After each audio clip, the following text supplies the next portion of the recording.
প্রাচীনকাল থেকে শুরু করে বর্তমানে আধুনিক কবি সাহিত্যিক ফুল নিয়ে অসংখ্য প্রেম ভালোবাসার কবিতা লিখেছেন।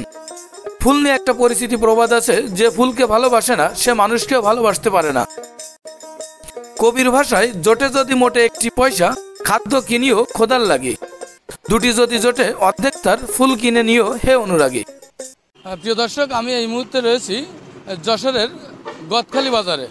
আজ আমরা যাব গদখালির যে ফুলের রাজধানী হিসেবে খ্যাত পানিসারা ইউনিয়নের পানিসারা গ্রামের। আমার সাথে রয়েছে আমার বড় ভাই নজরুল ইসলাম মল্লিক, তো তিনি হচ্ছে এটিএন নিউজের যশোর জেলা প্রতিনিধি। তো আমি তার কাছে একটু জানতে চাইবো আমরা এখানে কেন এসেছি এবং আমাদের উদ্দেশ্য কি। যশোরের ঐতিহ্যবাহী গদখালি পানিসারা ফুল উৎপাদন কেন্দ্র, যেখানে ফুলের ব্যাপক চাষ হয়ে থাকে, যে ফুল রাজধানী সহ দেশের বিভিন্ন অঞ্চলে দেশের বাইরেও রপ্তানি হয়ে থাকে।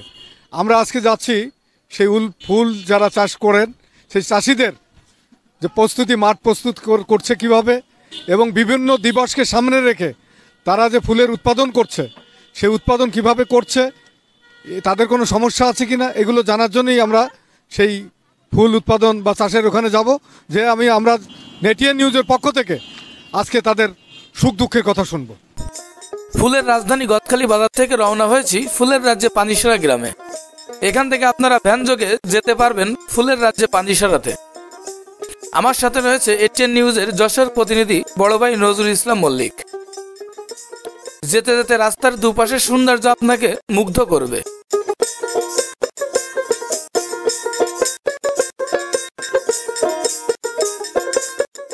আঁকাবাঁকা পথ, সবুজের ছাউনি, দৃষ্টির সীমার পুরোটা জুড়ে সৌন্দর্যের হাতছানি।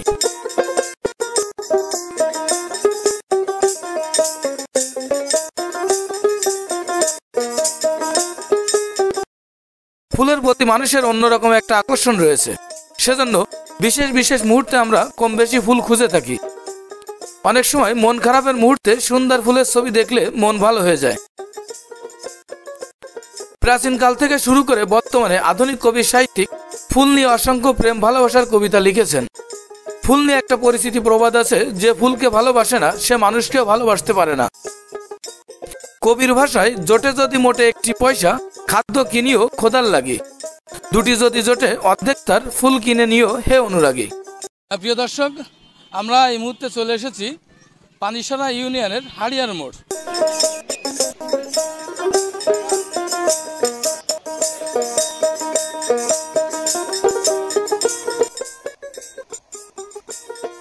গদখালিতে চলছে ফুল উৎপাদনের একেবারে শেষ মুহূর্তের প্রস্তুতি।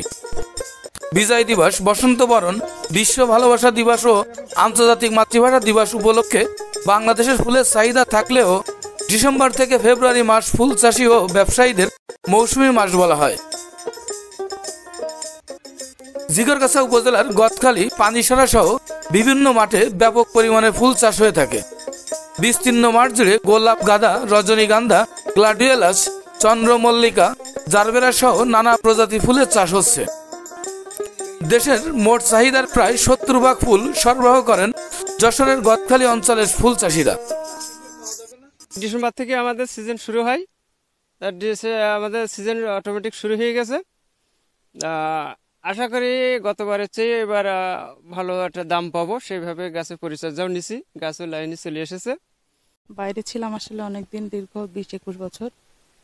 এখন সবার কাছে শুনি, আজকে আমার ভাই বোনগুলো আমাকে নিয়ে আসছে এখানে, মেয়েটা আমার মেয়ে।